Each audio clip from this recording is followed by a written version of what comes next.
परत लॉकडाऊन लागणार, महागाई वाढणार, स्ट्रेट ऑफ हॉर्मुझचं नेमकं संकट काय? नमस्कार मित्रांनो, का काय आणि कसं मध्ये तुमचं स्वागत आहे. गेल्या काही वर्षापासून आपण एकच स्वप्न पाहत होतो. भारत 5 ट्रिलियनची इकॉनॉमी बनणार, गरिबी हटणार आणि जगातील तिसरी मोठी अर्थव्यवस्था बनणार. आपण अमृतकाळ साजरा करत होतो. पण अचानक असं काय घडलं की आज पेट्रोल पंपावर रांगा लागल्यात, गॅसचा तुटवडा आहे, लोक साठा करून ठेवतायत आणि पुन्हा एकदा लॉकडाऊन हा शब्द चर्चेत आलाय. आज आपण याच गोष्टी समजून घेणार आहोत एका वेगळ्या पद्धतीने. नेमकं घडतंय काय? जगातील सर्वात महत्वाचा समुद्री रस्ता म्हणजे स्ट्रेट ऑफ हॉर्मुझ, जो इराण आणि ओमान या देशांच्या मध्ये आहे. जगातील 20% कच्चे तेल आणि 20% गॅस यांची वाहतूक याच चिंचोळ्या रस्त्यातून होते. अमेरिका, इस्रायल आणि इराकच्या युद्धजन्य परिस्थितीमुळे हा रस्ता बंद होण्याच्या मार्गावर आहे. परिणामी कच्च्या तेलाच्या किमती रॉकेट सारख्या वाढल्या आहेत. कतारने गॅस उत्पादन बंद केलंय. आता जाणून घेऊ भारताची स्थिती. आपण 85% कच्चे तेल आणि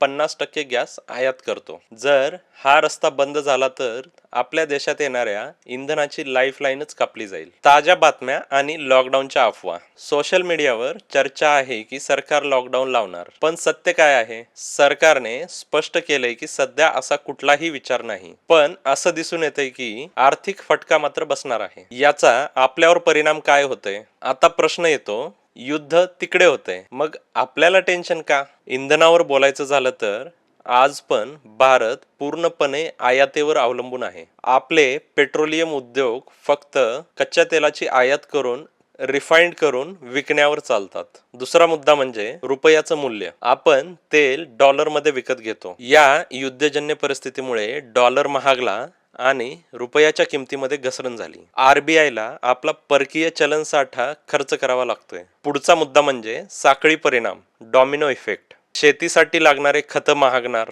कारण खत बनवण्यासाठी गॅस लागतो. स्ट्रीट फूड वेंडर्सला गॅस सहजासहजी मिळत नाही. ब्लॅक मार्केट वाढत चाललेलं आहे.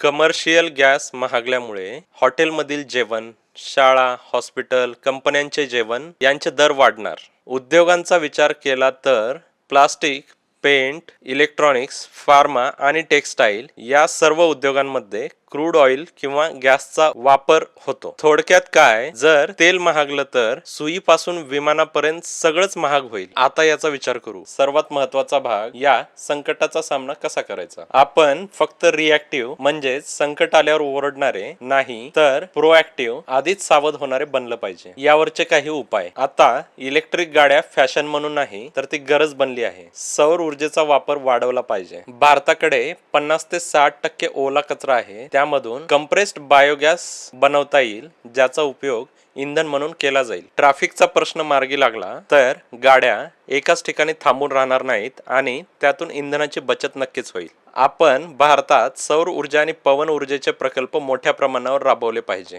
तर मित्रांनो, का काय आणि कसंचा आजचा सारांश आहे. लॉकडाऊन तर नक्कीच येणार नाही, पण महागाई वाढू शकते. ही वेळ घाबरून जाण्याची आणि पेट्रोलसाठी रांगा लावण्याची नाही, तर विचारपूर्वक खर्च करण्याची आहे. भारतात सध्या 60 दिवसांचा तेल साठा उपलब्ध आहे. भारत स्वावलंबी होईल जेव्हा आपण रशिया आणि अरब देशाच्या तेलावर अवलंबून राहणार नाही, तेव्हाच आपण खऱ्या अर्थाने सुरक्षित होऊ. तुम्हाला काय वाटतं? महागाई वाढेल का? तुम्ही इंधन वाचवण्यासाठी वैयक्तिक पातळीवर काय प्रयत्न करताय? कमेंटमध्ये नक्की सांगा. व्हिडिओ आवडला असेल तर लाईक करा, चॅनेलला सबस्क्राईब करा आणि माहिती आवडली असेल तर तुमच्या मित्रपरिवाराला शेअर करा.